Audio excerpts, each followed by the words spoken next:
E eu também os convido a abrir a Bíblia comigo no livro dos Salmos. Hoje vamos estudar o Salmo de número 1. A mensagem de hoje, a mensagem do próximo domingo, as duas mensagens têm por propósito nos levar a uma oração mais profunda, ou a uma experiência de oração mais profunda. Você já quebrou um copo por se achar distraído? Já deixou cair alguma coisa por pura distração? Claro que sim. Outro dia eu estava esperando o ônibus, precisava ir ao Betel Brasileiro, seminário da nossa cidade, para ministrar uma aula. Mas enquanto esperava, irmãos, eu fiquei tão distraído com o livro que lia, que o ônibus veio, parou e foi embora.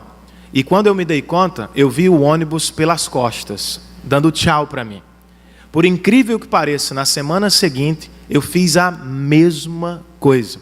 Cheguei atrasado 2 semanas seguidas para ministrar a aula, porque fiquei distraído com o livro que tinha nas mãos.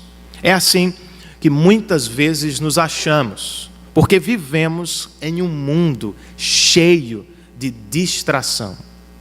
E este mundo no qual vivemos não ora e não nos permite orar. Ele não se interessa pela prática da oração e ele faz de tudo para nos tirar da vida de oração. Como escreveu o pastor presbiteriano Eugene Peterson, em um livro fantástico que eu listei como sugestão de leitura, A Oração que Deus Ouve, o mundo nos pressiona por todos os lados, sem nos oferecer tréguas. Vozes interiores e ininterruptas insistem para que olhemos para essa pintura, leiamos aquela manchete do jornal, ouçamos esse apelo ou sintamos aquela culpa. Percebem o mundo de distração no qual vivemos?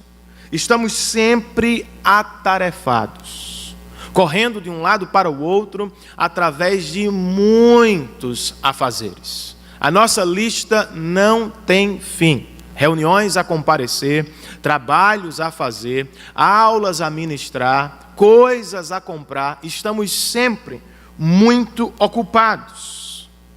Em um mundo assim, queridos, a prática da oração diária torna-se quase impossível. Por isso precisamos de ajuda, carecemos de auxílio, necessitamos de algo ou alguém que nos ajude, que nos transporte do mundo das distrações para o mundo da oração profunda. E o Salmo de número 1 é esta ajuda. Ele pavimenta o caminho da oração. Ele nos convida a entrar pelas portas da oração. Ele é um auxílio de Deus para nos tirar das distrações e focar a nossa mente e o nosso coração no Senhor e no que realmente nos interessa. É por isso, então, que eu quero estudar este salmo. Ele, através de uma prática conhecida há séculos por meditação na palavra de Deus, nos convoca e nos proporciona o caminho que nos leva a uma experiência de oração mais profunda. Salmo de número 1, na versão que eu tenho em mãos, a Nova Versão Internacional, o texto sagrado nos diz assim: como é feliz aquele que não segue o conselho dos ímpios, que não imita a conduta dos pecadores, que não se assenta na roda dos zombadores. Ao contrário, sua satisfação está na lei do Senhor, e nessa lei medita dia e noite. É como árvore plantada à beira de águas correntes. Dá fruto no tempo certo, e suas folhas não murcham. Tudo o que ele faz prospera. Não é o caso dos ímpios. São como palha que o vento leva. Por isso os ímpios não resistirão no julgamento, nem os pecadores na comunidade dos justos. Pois o Senhor aprova o caminho dos justos, mas o caminho dos ímpios leva à destruição. Vamos ter outra palavra de oração, irmãos? Senhor, muito obrigado por este rico privilégio. Às vezes não nos damos conta, mas nem todos os povos da terra têm tua palavra em sua língua materna. Por graça, o teu texto inspirado foi traduzido para o português. Para a nossa edificação, a tua palavra pode ser ouvida e compreendida por nossas mentes e corações. Nós te agradecemos por isso. Agora, Senhor, que nos aproximamos da mesma, nós te pedimos o que o apóstolo Paulo pediu pelos Efésios, no capítulo 1 de sua carta. Nos dá, Senhor, espírito de sabedoria e de revelação. Ilumina os olhos do nosso coração, Senhor, e nos permita compreender, sentir o poder da tua palavra. Que ela seja usada pelo teu Espírito para despertar o nosso coração e arrancá-lo das distrações da vida. E que também, por graça do Senhor, ela seja instrumento teu para nos levar a uma vida de oração profunda contigo e em tua presença. Nós carecemos do teu auxílio e esperamos por ti. Em nome de Jesus, por causa de Jesus e para a glória de Jesus oramos assim. Amém. O livro bíblico que nos ensina a orar, ou que nos ajuda a orar, não principia com uma oração. Os 2 primeiros salmos, como temos registrado em nossas Bíblias, não são orações, são ensinamentos, são instruções que nos preparam para a oração. O Salmo de número 1 nos fala um pouco sobre a distração do mundo que nos cerca. O Salmo de número 2 trata da intimidação do mundo à nossa volta. Falando do Salmo de número 1, ele é um texto de sabedoria. E poderíamos perguntar, por que o livro das orações começa com um texto de sabedoria e não com uma oração propriamente? O comentarista bíblico Derek Kidner responde assim: sem dúvida, o Salmo de número 1 está aqui como um porteiro fiel, guardando as bênçãos da vida de oração. Em 3 pequenas partes, 3 comparações ou 3 contrastes, o Salmo de número 1 nos exorta a fazer uma mudança. Deixem o mundo da distração e se aproximem do mundo da oração. Não podemos simplesmente orar. Não conseguimos fazê-lo sozinhos. A oração bíblica não começa pela oração. Segundo o livro das orações, a oração bíblica começa pela meditação nas Sagradas Escrituras. É ela, a meditação na palavra de Deus, que nos levará então a uma vida profunda de oração.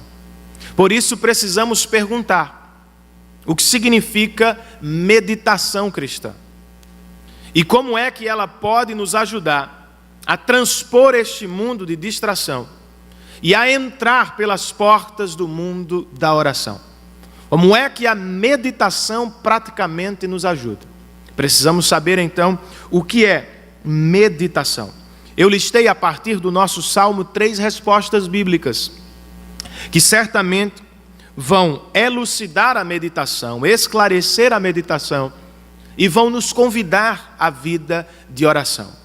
Primeira resposta, irmãos, como temos no nosso boletim, meditação cristã é, ou significa, se aproximar intencionalmente da palavra de Deus.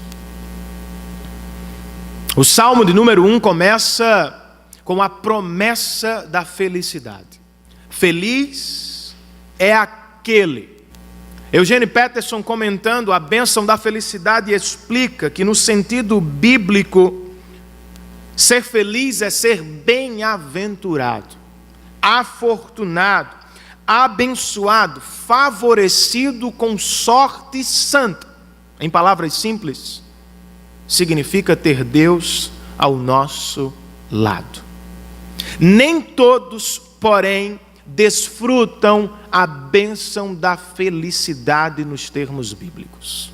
De acordo com o verso de número 1, há algumas pessoas que seguem o conselho dos ímpios, que depois imitam a conduta dos pecadores e que, por fim, se assentam na roda dos zombadores.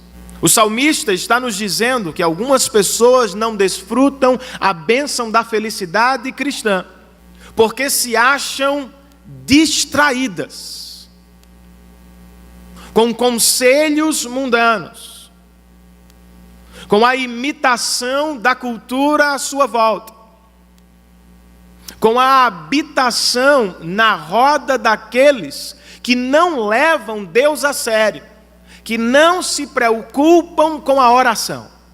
O processo da distração é sempre o mesmo: palavras, propagandas, convites, conselhos. De repente, imitação do que assistimos, ouvimos ou recebemos por convite. Por fim, habitação. Nos apropriamos do estilo de vida que nos cerca. Tais pessoas, segundo o texto bíblico, não terão a bênção da felicidade. Não desfrutarão da bem-aventurança bíblica. Mas há alguém que pode viver esta bênção. Há alguém que vai desfrutar da felicidade bíblica. Quem é este alguém? Por contraste, o verso de número 2 nos apresenta o afortunado ou o abençoado. O texto diz, ao contrário dos que estão distraídos, sua satisfação está na lei do Senhor, e na lei do Senhor esta pessoa medita dia e noite. Ele não está distraído, ele está concentrado, seus olhos estão voltados para esta atividade, meditação na palavra do Senhor. Antes de olhar para a meditação propriamente, eu preciso destacar aqui uma característica da palavra de Deus. A palavra traduzida por lei em nossas versões aqui é o substantivo hebraico Torá, que significa lei. É assim também que os 5 primeiros livros da Bíblia são conhecidos entre os judeus, a Torá de Deus, porque neles se acha a lei de Deus que foi dada a Moisés. O substantivo, no entanto, nasce de um verbo hebraico, o verbo iará, que significa lançar uma espada que atinge, alcança o alvo. Sendo assim, irmãos, a palavra que atinge o alvo é a Torá. Em uma linguagem mais pessoal, as palavras são lanças arremessadas de uma mente a outra, de um coração a outro. A palavra lançada sai de uma pessoa, a pessoa que fala, e penetra outra pessoa, a pessoa que escuta. A palavra de Deus, a lei do Senhor, é a Torá de Deus, é a espada de Deus. E quando ela é lançada, certamente ela atinge o alvo, o nosso coração. Depois de perceber esta característica da palavra de Deus, nos voltemos à atividade da meditação. Meditação na Torá do Senhor. Eugene Peterson, outra vez citando, o autor presbiteriano diz: meditar, hagá no hebraico, mesmos sons, é uma ação física, não apenas mental, pois envolve um certo tipo de murmurar e resmungar, que produz uma forma de prazer através de sons, dos sons das palavras pronunciadas em um tom baixo. Ele usa então o profeta Isaías, que usou a palavra meditar para o rugido que o leão faz antes de alcançar a sua presa. E então ele diz: um leão diante de sua caça e uma pessoa diante da Torá do Senhor. Comenta Peterson: agem de maneira muito parecida. Eles murmuram baixinho e depois rugem em prazerosa expectativa que antecede o possuir, que os tornará completos, realizados e satisfeitos. Nesse sentido, irmãos, meditar na palavra de Deus é muito mais do que ler. É se aproximar intencionalmente, esperando ser atingido por ela. É separar tempo e é investir energia. É se aproximar do texto sagrado, é se colocar diante da palavra de Deus, com esta expectativa de ser atingido por ela, de ser saciado por ela, de ser completo por ela. Como é que praticamente nós desfrutamos desta bênção? Como é que eu e você podemos viver este encontro maravilhoso com Deus, que nos tornará completos, realizados, afortunados, felizes? Eu penso que o texto está nos dizendo que se queremos uma vida cristã profunda, nós precisamos nos afastar das distrações do mundo. E nós todos nos achamos cercados por muitas distrações. Sem perceber, somos atraídos por vozes, conselhos, propagandas. E quando acordamos, às vezes, já estamos no processo da imitação. E se não tomarmos a rédea do nosso coração, logo estaremos habitando, residindo e vivendo o mesmo estilo de vida que nos cerca, estilo este que não ora e que não se interessa por Deus ou por sua presença.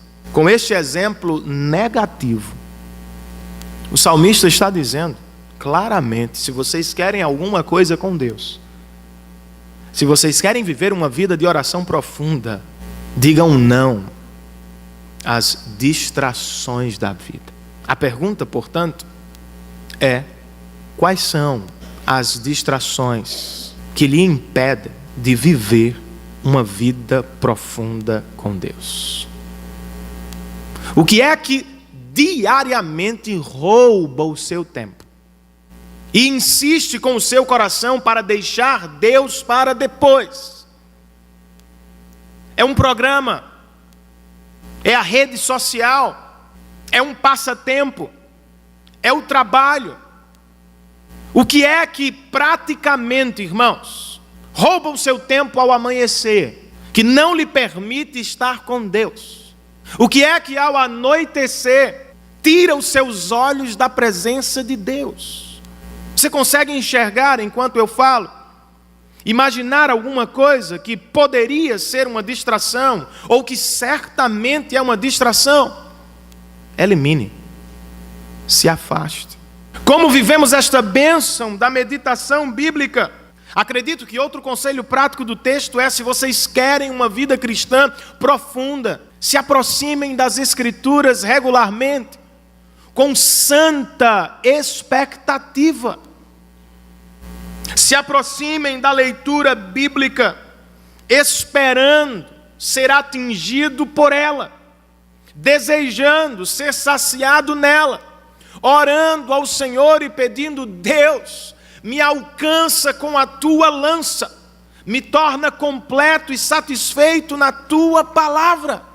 Por vezes lemos a Bíblia, irmãos, religiosamente, e não nos damos conta do que perdemos. Como disse o tradutor bíblico do 4º século, Jerônimo, quando lemos a Bíblia, voltamos ao jardim do Éden. O próprio Deus caminha conosco. E às vezes não percebemos isso. Lemos apressadamente. Lemos sem seriedade. Lemos por religiosidade e não nos damos conta. O próprio Deus está falando, se revelando. Mas eu não consigo perceber porque faço tudo muito rápido.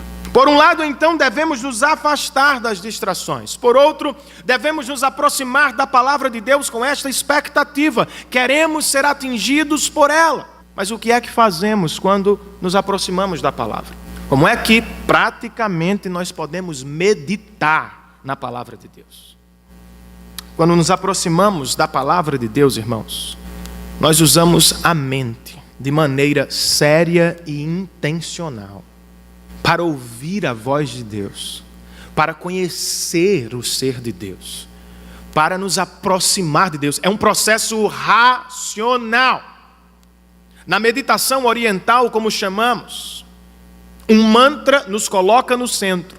E este mantra trata de nos esvaziar. E ao final de tudo, nos encontramos com nós mesmos, como se fôssemos Deus. A meditação cristã não é vazia.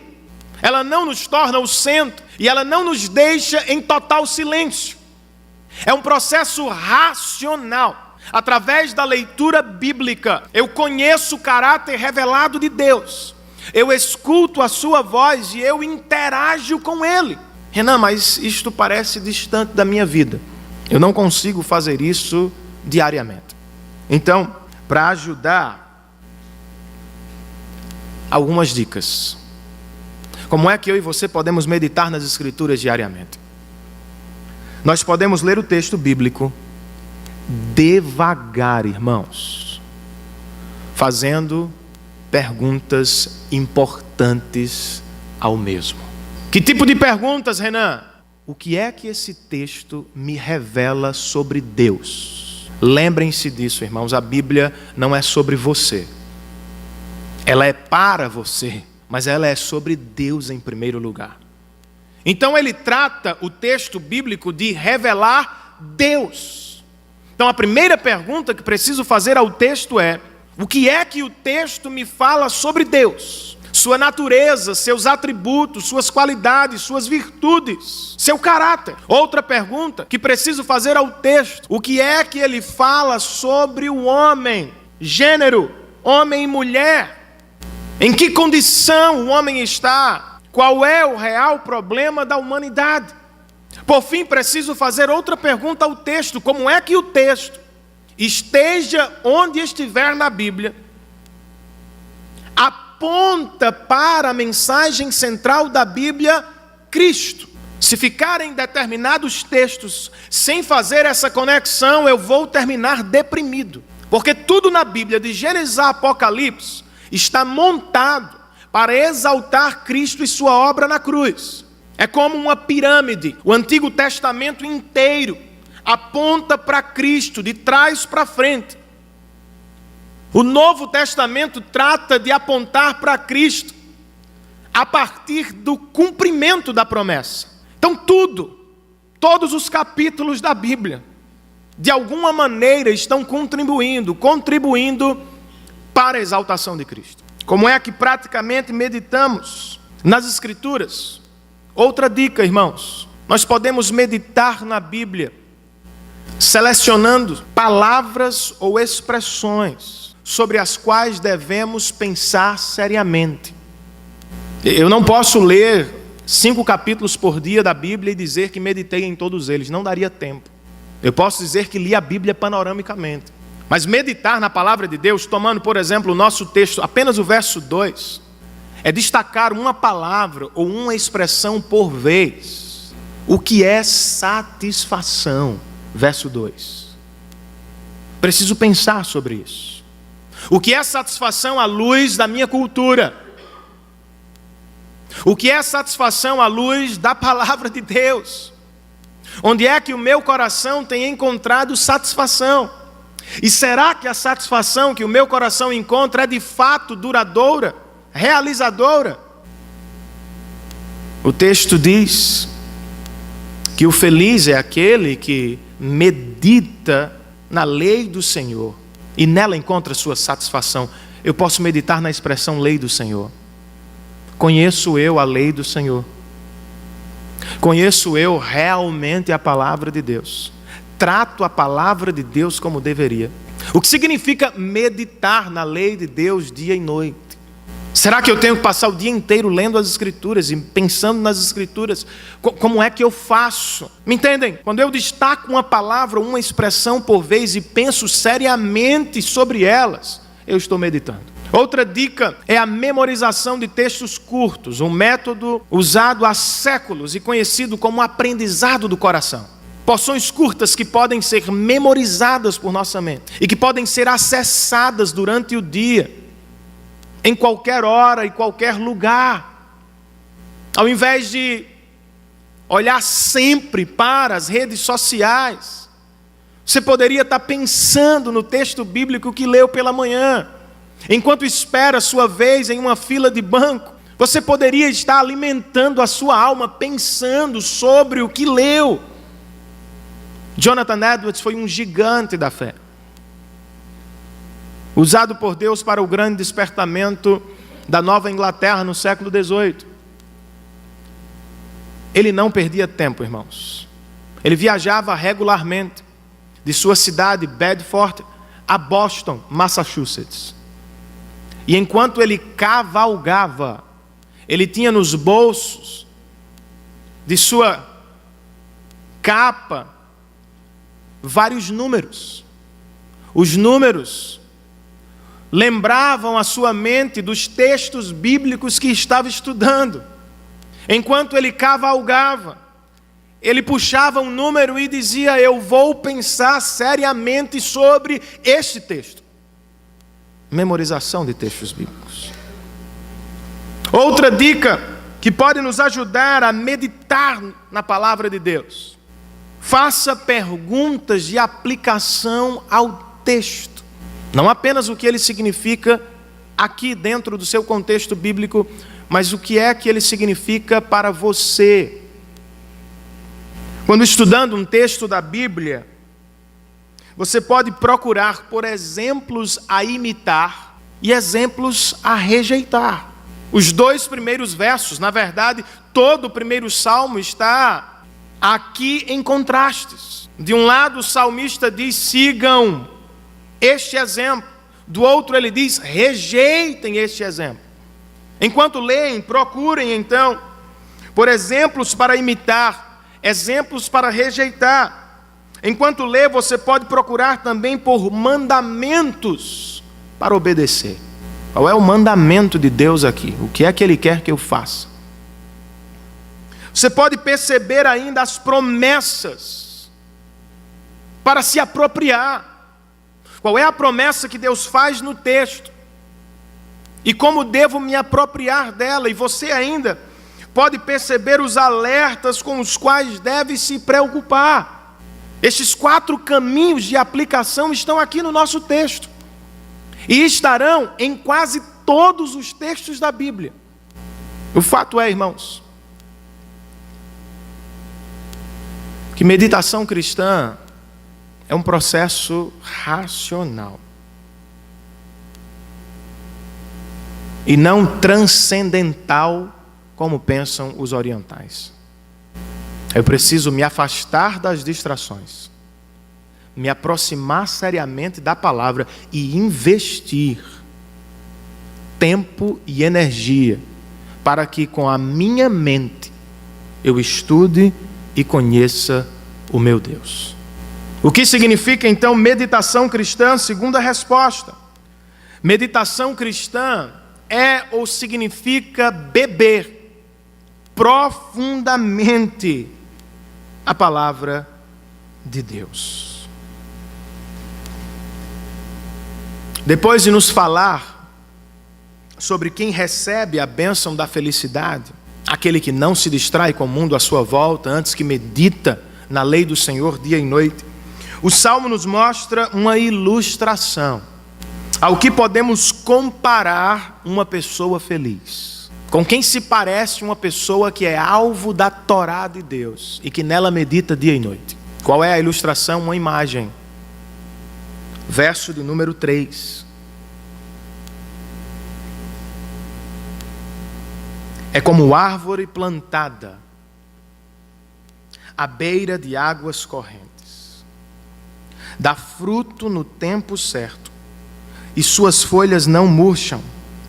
Tudo o que ele faz prospera. A ilustração é a árvore. E qual é a importância dela? Como é que nós percebemos a sua importância? Primeiro, pensando no contexto original dos Salmos, e depois tentando ouvir sua mensagem. Eugene Peterson outra vez nos ajuda, quando ele nos lembra que os Salmos foram reunidos durante o exílio babilônico. Israel estava em Babilônia, ou na Babilônia. E segundo ele, a Babilônia só tinha um grande rio. E para facilitar e fazer prosperar a plantação, o imperador mandou cavar muitos canais para multiplicar então as plantações. Os israelitas ou os judeus na ocasião, escravos da Babilônia, viviam às margens desses canais. Não viviam dentro das cidades, viviam às margens dos canais e trabalhavam sob um sol terrível. E, portanto, pensavam, este lugar é o pior lugar do mundo para orar. Foi por isso que alguém compôs o Salmo de número 137. E em dado momento perguntou: como vamos adorar a Deus em uma terra estrangeira? Em tais circunstâncias. É daí então que vem esta imagem. É neste contexto que o salmista quer que vejamos esta árvore. Ela não está plantada em Jerusalém. Ela não está perto do templo de Salomão, porque este está derrubado. Ela está plantada no exílio. Mas estando às margens dos canais que cessam, ou que correm, melhor dizendo, continuamente, ela está sempre verde. No tempo certo dá seus frutos, e suas folhas não murcham. Qual é o propósito da ilustração? A árvore se tornou um pregador. É como se ela estivesse gritando aos exilados em primeira mão e por tabela ao nosso coração. Se vocês não se distraírem com a Babilônia, com as dificuldades da vida, se antes vocês meditarem na lei do Senhor dia e noite, vocês serão parecidos comigo, independentemente de onde estejam. Vocês vão dar bons frutos, suas folhas serão sempre verdes, vocês vão prosperar no exílio, porque as raízes são profundas e recebem água de Deus todos os dias. Esta é a mensagem da árvore. Qual é o contraste? Eu disse que o Salmo está organizado por contrastes. Verso de número 4. Não é o caso dos ímpios. Eles são como palha que o vento leva. Qual é a ideia, irmãos? Os que meditam na lei do Senhor dia e noite têm raízes profundas, não serão facilmente levados. Os distraídos, que não se importam com Deus, não gastam tempo com a Bíblia, não o buscam através da oração, são como a palha, não têm raízes. Se forem jogados para cima, não descerão como trigo pesado, antes serão levados por vento, porque sua vida não tem peso, não tem profundidade. Com este contraste, o Salmo de número 1 nos promete 3 grandes bênçãos: estabilidade, frutos no tempo certo e transformação interior. A pessoa que medita na palavra de Deus, de acordo com este salmo, é como uma árvore plantada junto às águas correntes, o que significa dizer que ela tem raízes profundas, irmão. Não será facilmente derrubada por vento ou tempestade. Eu e você precisamos de estabilidade espiritual. E esta só pode ser uma realidade quando meditamos, estudamos a palavra do nosso Deus. Quanto mais conhecemos a Deus através da sua revelação, mais fortes estamos para enfrentar as dificuldades da vida. O contrário também é verdade. Quanto mais negligenciamos a Deus, quanto mais nos distraímos com o mundo à nossa volta, quanto mais o deixamos para depois, mais fracos e vulneráveis estaremos diante das tempestades da vida. O vento soprará, as dificuldades vão surgir, e se as nossas raízes não estiverem profundas em Deus, facilmente vamos nos machucar. A meditação bíblica também nos promete uma vida frutífera, irmãos. A palha não pode dar frutos. A árvore está viva, e no tempo certo, diz o texto, ela dará frutos. Uma pessoa que medita na palavra de Deus, seriamente, ela chega a convicções.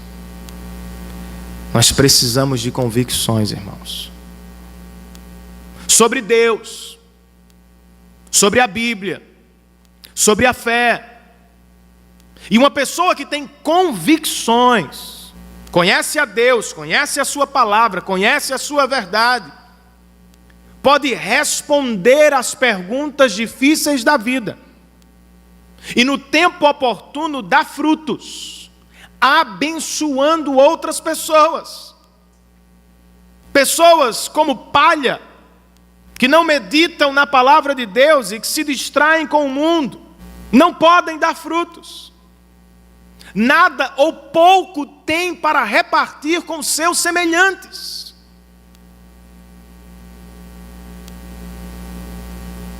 A meditação bíblica, de acordo com esta imagem, nos promete transformação interior.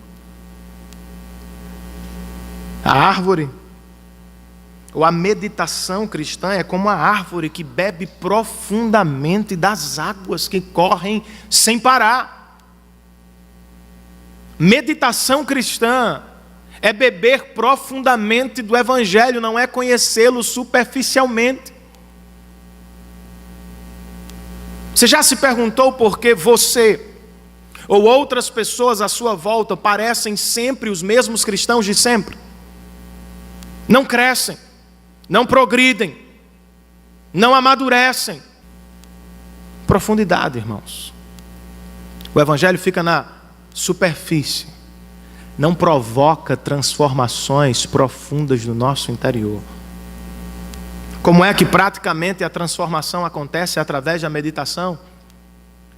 o reformador Martinho Lutero escreveu ou sugeriu o seguinte: ao estudar o texto bíblico, procure por algo do caráter de Deus pelo qual você pode louvá-lo. Não veja as qualidades de Deus e passe. Veja e pare. E o louve por isso. Procure por algo em seu coração pelo qual você pode e deve se arrepender diante de Deus. Trate-o seriamente. Procure por alguma necessidade pela qual pode pedir a Deus em oração.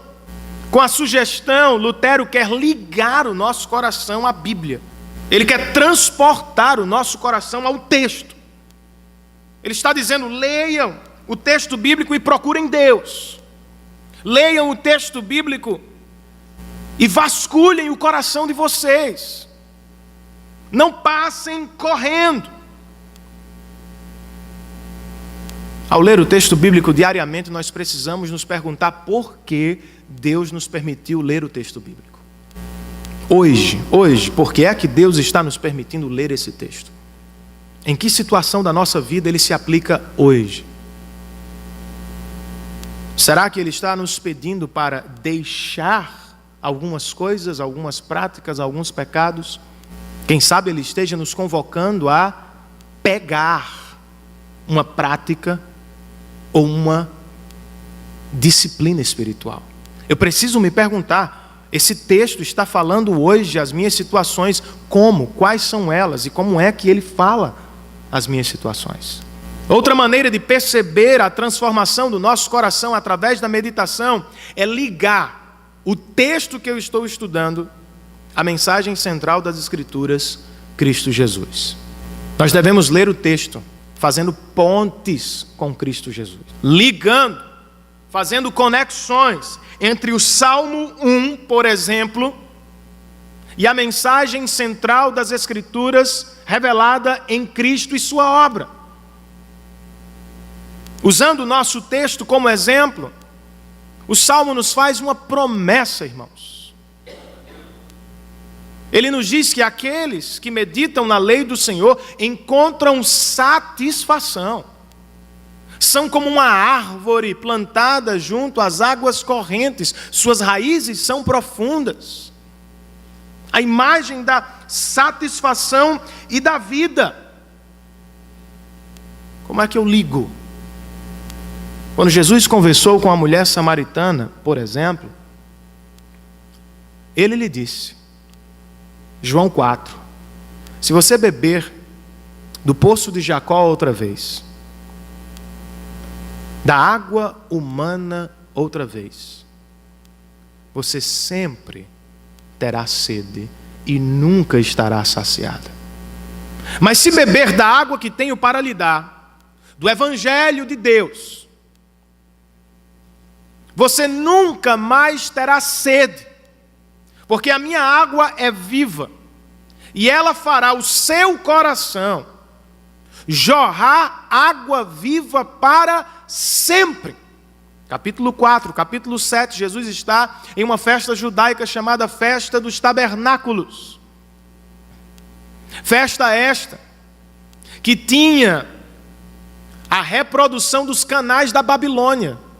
Os judeus cavavam canais e deixavam a água correr para relembrar o tempo do exílio.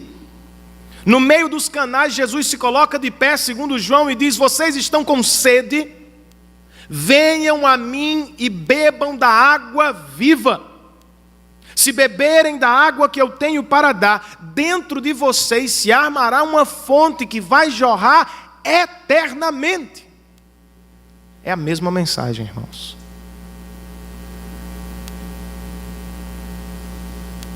Só que a revelação tem progresso. E em Cristo, ela chega ao clímax. O Salmo está prometendo satisfação. Jesus veio para nos dar a satisfação.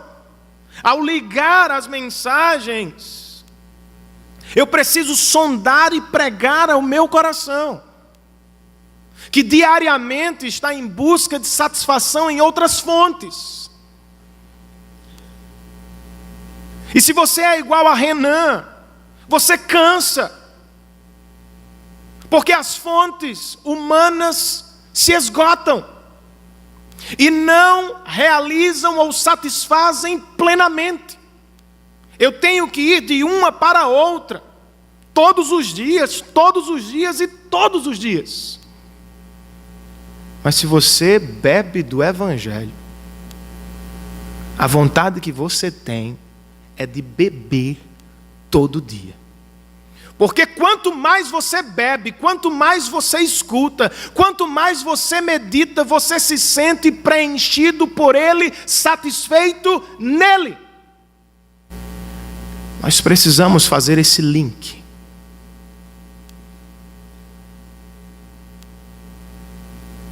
Para acender e despertar a meditação no nosso coração. Por fim, queridos, meditação cristã, de acordo com os últimos versos do nosso texto, significa ser abençoado ricamente pela palavra de Deus. O último contraste do Salmo nos apresenta os dois resultados, ou os resultados de uma vida que leva Deus a sério e de uma vida que não leva Deus a sério. De um lado, o verso 5 nos diz: por isso, os ímpios não resistirão no julgamento, nem os pecadores na comunidade dos justos. Do outro, o verso 6 declara: pois o Senhor aprova o caminho dos justos, mas o caminho dos ímpios leva à destruição. A comparação ou contraste está entre dois caminhos. Caminho dos ímpios de um lado, caminho dos justos de outro. Qual é o caminho dos ímpios? É o caminho da distração. Por causa dos seus semelhantes ímpios, os ímpios se distraem. E porque estão distraídos, eles viverão a maldição da distância ou do distanciamento. Serão, no final de todas as coisas, distanciados de Deus, não passarão pelo crivo do seu julgamento. Momentaneamente são distanciados de Deus, porque não levam a comunidade dos santos a sério. Em breve serão eternamente banidos, mas hoje já se colocam fora porque não querem, estão distraídos. O caminho dos justos é o caminho da meditação. É nela que os justos encontram sua alegria, sua satisfação. É nela, na meditação, que os justos investem seu tempo e sua energia. Qual é o resultado, irmãos, do caminho dos justos? Felicidade. O Salmo abre com a promessa da felicidade. Como é feliz aquele. E termina com a própria bênção da felicidade. Pois o Senhor aprova o caminho dos justos. Aprovar, biblicamente, é muito mais do que receber uma nota depois de uma avaliação positiva. Aprovar, biblicamente, é conhecer cuidadosamente. É ver e acompanhar de perto. Em outras palavras, quando o salmista diz que o Senhor aprova o caminho dos justos, ele está dizendo que os seus olhos estão sempre sobre os justos e que ele os acompanha enquanto peregrinam durante a vida. E esta, portanto, é a grande bênção. Ainda vão passar por estações difíceis, viverão desertos secos, mas não precisam se preocupar, porque eles têm, por assim dizer, Deus ao seu lado. E ter Deus é o maior presente que alguém pode ter. Gostaria de desfrutar desta bênção, de viver a felicidade prometida e ilustrada neste salmo. Qual é a grande bênção da meditação, irmãos? na palavra de Deus.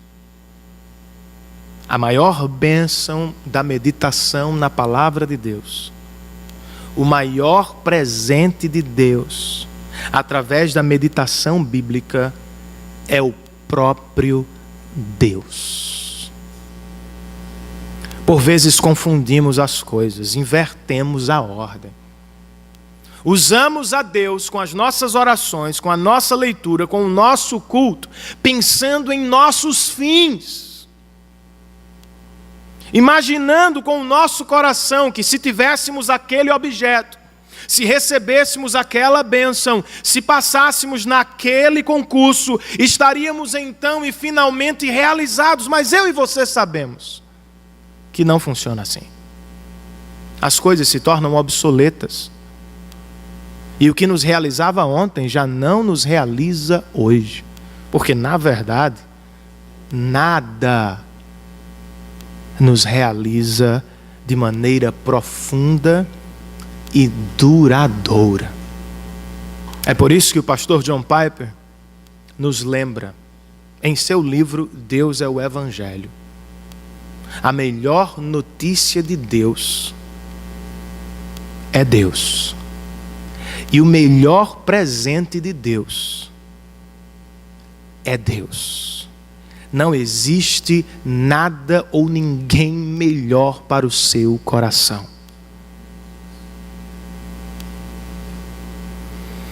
Os ventos fortes soprarão, e os tempos de sequidão, eu e você teremos de passar, irmãos. Mas se meditamos nas Sagradas Escrituras diariamente, e vivemos a maior bênção da meditação, a possibilidade do encontro, os nossos olhos serão tomados de alegria apesar da tristeza. A nossa alma estará farta de júbilo, apesar dos problemas. E em Deus, não nos homens, encontraremos tudo o que mais precisamos e desejamos. Foi por isso que Davi fez o seguinte pedido no Salmo de número 27. Uma coisa pedi ao Senhor, e é o que procuro, que eu possa viver na casa do Senhor todos os dias da minha vida, não para ter isto, não para conquistar aquilo, mas diz o salmista, para contemplar a bondade e a beleza do Senhor. O mesmo Davi, na pior fase da sua vida, quando fugia do seu próprio filho, em alguma caverna escondida do deserto de Judá, abre o Salmo 63, o mais belo salmo das Escrituras para mim, dizendo o seguinte: ó Deus, Tu és o meu Deus forte. Por isso eu te busco intensamente. A minha alma tem sede de ti. Como terra seca, árida e cansada, eu preciso de ti. Quero contemplar a tua beleza e o teu poder no santuário. Por quê? Verso 3. Porque a tua graça é melhor do que a vida. Em outras palavras, o salmista está dizendo: Senhor, eu não tenho mais o trono de Israel. Meu filho tomou de mim. Eu não tenho mais a família que me deste. O meu próprio filho a tomou de mim. Eu não tenho mais o tabernáculo, lugar de encontro contigo. Eu estou distante de ti fisicamente. Mas se os meus olhos te contemplarem, eu estarei satisfeito.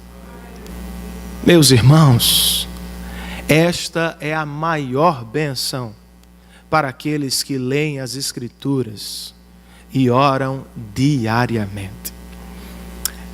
Pastor Renan, eu consigo esse deleite todos os dias? Não. Eu posso desfrutar a mesma alegria todos os dias? Eu digo que é possível, Mas como sei que você é um pecador igual a mim, nós vamos enfrentar muitas dificuldades e a nossa alegria na meditação e oração vai oscilar. O que é que eu faço então quando o meu coração não encontra alegria? Quando a própria ou o próprio exercício da meditação se torna pesado, enfadonho. O que fazemos? Martinho Lutero, outra vez citando o reformador, sugere o seguinte: volte amanhã e tente outra vez. Não desista da meditação, porque no tempo certo o Espírito vai pregar para o seu coração. Ele vai tomar o seu coração e vai encher a sua alma outra vez de júbilo santo. A própria imagem do Salmo de número 1 pode nos ajudar, irmãos. A árvore não dá fruto imediatamente. Não é de um dia para o outro. Precisamos insistir, perseverar na leitura e na oração. E precisamos, acima de tudo, meditar na palavra encarnada, chamada Jesus Cristo. Eu preciso olhar para Ele como o meu modelo de oração, como o meu modelo de meditação. Quando foi levado pelo Espírito ao deserto e tentado pelo próprio diabo, como foi que Jesus lutou, irmãos? Ele orou e lutou com a palavra de Deus. Quando pendurado na cruz do Calvário, morrendo no nosso lugar, ele fez uma última oração e sua oração estava mergulhada no livro dos Salmos. Qual é a implicação? Quer passar por desertos sem perder a alegria espiritual? Finque o seu coração na palavra de Deus. Mas faça mais. Vá além. O Senhor Jesus não é apenas o nosso grande modelo.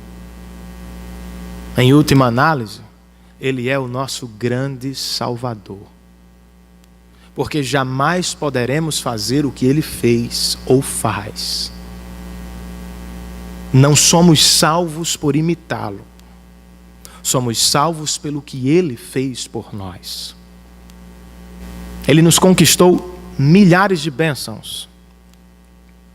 Bênçãos estas que não conheceremos todas ao longo da vida. Teremos a eternidade inteira para ver os resultados da sua morte. Mas uma delas, irmãos, uma delas, o Senhor Jesus morreu para nos possibilitar a satisfação na lei de Deus. Porque sejamos sinceros, a lei de Deus não geraria satisfação no nosso coração não fosse Jesus Cristo. Por quê? Porque a lei de Deus é a nossa condenação. Ela é a prova de Deus. É o espelho do caráter de Deus e da nossa sujeira.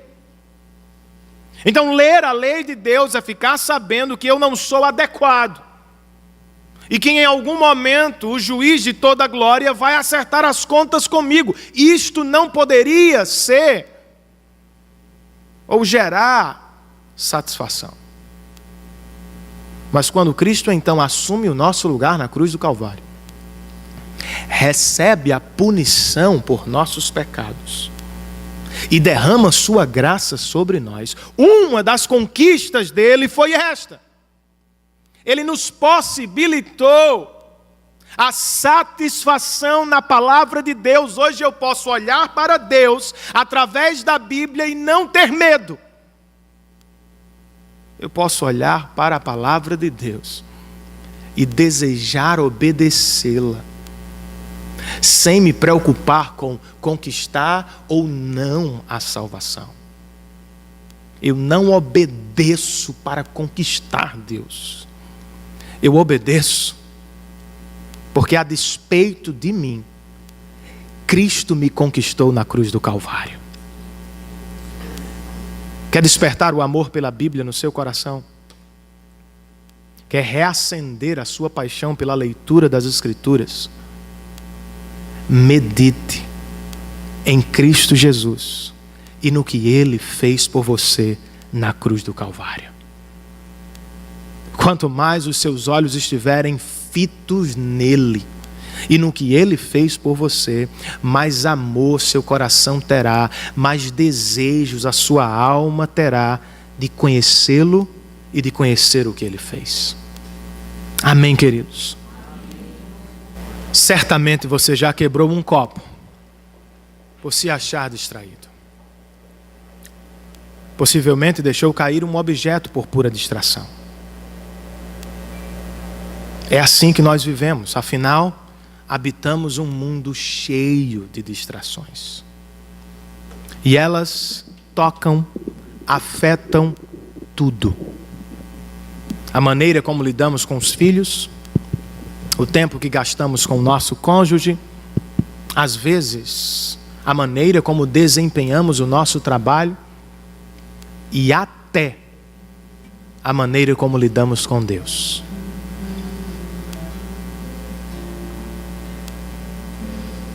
Outra vez eu cito o pastor presbiteriano Eugene Peterson, a mesma citação.